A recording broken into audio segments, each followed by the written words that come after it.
Sveiki gyvi. 3 žmonės sužaloti, kaktomuša susidūrus automobiliams Vilniaus pakraštyje. Avariją sukėlė moteris, lenkdama autobusą ten, kur kelio ženklas draudžia lenkti. Apie 8 vakaro Vilniaus gelbėtojai gavo pranešimą, kad Rybiškių Didžiojoje gatvėje susidūrė 2 lengvieji automobiliai.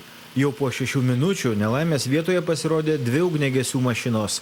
Sudaužytuose automobiliuose gelbėtojai rado prispaustus vairuotojus. Ford Scorpio buvo užspaustas vyras vairuotojas, Audi buvo užspausta moteris. Po 10 minučių viena vairuotoja moteris buvo jau išlaisvinta, kažkur po 15 minučių buvo išlaisvintas ir kitas nukentėjusysis vyras. Vilniaus policija praneša, kad automobilį Audi 80 vairavo 41 moteris. Jai nustatyti kojos kaulų lūžiai. Automobilį Ford Scorpio vairavo 55 vyras. Jis patyrė daugybinius lūžius. Vyras gydomas reanimacijoje. Jo 54 keleivė paguldyta į ligoninę dėl paviršutinių traumų. Eismo nelaimė įvyko, kai Audi vairuojanti moteris lenkdama autobusą išvažiavo į priešingo eismo juostą. Šitą Audi norėjo aplenkti mane, kaip pasakys, staigiai. Išlindo. Ir Fordas važiavo, viso. Aš galvoju, kad jį nuvažiuos nuo kelio, suspės, kaip jau, arba į mane, arba į nuo kelio. Niekur kaip. Susidūrimas. Per avariją apgadintas ir autobusas, išdužo langas, įlenktas šonas. Keleiviai nenukentėjo. Fordo vairuotoja brangiai sumokėjo už tai, kad lenkė toje vietoje, kur tokį manevrą draudžia kelio ženklas. Dėl avarijos eismas gatvėje ilgam buvo sustabdytas. Jaunius Matonis, LNK žinios, Vilnius. Telšiuose suimtas vyras, kurio brolio kūnas rastas be galvos. Įtariama, kad jis keršydamas iškasė įtariamojo kūną ir jį išniekino. Plačiau Ričardas Šimkus. Nužudyto Ramūno Raudžio brolis Šarūnas ir dar vienas vyras suimti 10 parų. Abu įtariami kapų ir palaikų išniekinimu. Įtariama, kad kerštaudamas už nužudytą brolį, kurio kūnas rastas be galvos, Šarūnas Rūdys su bičiuliu iškasė įtariamojo Alberto Skulskio kapą, atidarė karstą ir bandė velionio galvą atskirti nuo kūno. Abu suimtieji įtarimus neigia. Policija ėmė saugoti iškasto mirusiojo artimuosius, sūnėno žmoną ir dukterėčią. Šių moterų pavardės figūruoja Ramūno Raudžio nužudymo byloje. Be to policija saugo ir mirusio vyro motinos namus. Senai ir ligotai moteriai artimieji nesako apie iš gyvenimo pasitraukusi sūnų.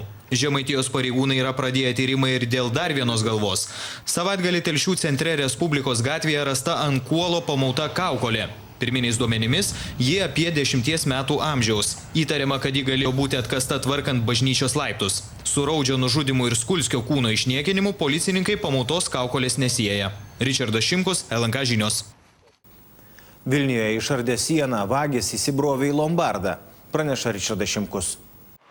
Į lombardo ir komiso patalpas vagis įsibrovė naktį. Pro langą įlipo į negyvenamą namą, už kurio sienos yra įsikūrusios įstaigos. Tada atplėšė duris ir grotas.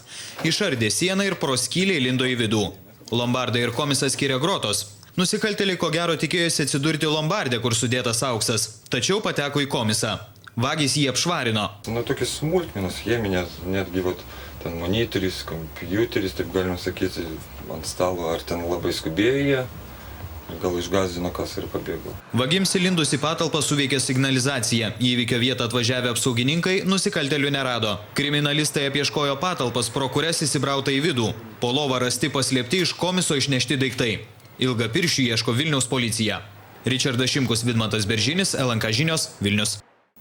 Kėdainiuose daugiabučio kieme susprogdintas Mercedesas. Sprogimas Chemikų gatvėje nugriaudėjo apie 3 valandą dienos. Apgadinti 2 greta stovintys automobiliai. Į įvykio vietą atsiųsta policija ir ugniagesiai. Žmonės nenukentėjo. Pirminiais duomenimis sprogimas įvyko mašinos bagažinėje. Pasak ugniagesių, automobilis yra dyzelinis. Į Kėdainius išvyko sprogmenų specialistai iš Vilniaus ir ekspertai iš Kauno. 3 kanapių plantacijas auginę kauniečiai nuteisti Šiauliuose. Asta Šiukštirinė praneša, kad kvaišalų augintojai įrangą ir medžiagas atsivežė iš Olandijos.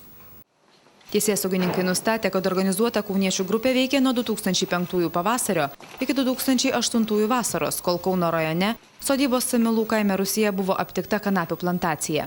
Nustatyta, kad nusikaltėliai kanapes augino ir Preišiogaloje bei Ramučiuose. Per kratas rasta daugiau nei 60 kg kanapių ir jų dalių. Pareigūnams nepavyko įrodyti, kad nusikaltėliai kvaišalus pardavinėjo, nors dalis užaugintos produkcijos jau buvo dingusi. Keliems grupės nariams pasislėpus į teisiamųjų suolą sėdo 5 Kauno gyventojai. Atsižvelgęs į padarytus nusikaltimus bei vaidmenį grupėje, teismas skyrė bausmes. Vienam iš organizatorių, Eugenijui Miseckui, 11 metų nelaisvės. Arnoldui Makoveckiui ir Liutaurui Bajoraičiui po 10 metų. Su teisėsaugininkais bendradarbiaujančiam Andriui Šulskui skirta švelnesnė 4 metų laisvės atėmimo bausmė. 2 sunkiai sergančius vaikus auginantis ir nusikaltimų dėl sunkios materialinės padėties ryžęsis Valdas Gylys atsipirko tik 2 metais laisvės apribojimo. Teismas konfiskavo sklypus ir pastatus, kur buvo auginamos kanapės. Asta Šiukšterienė, Artūras Kondarauskas, LNK žinios, Šiauliai.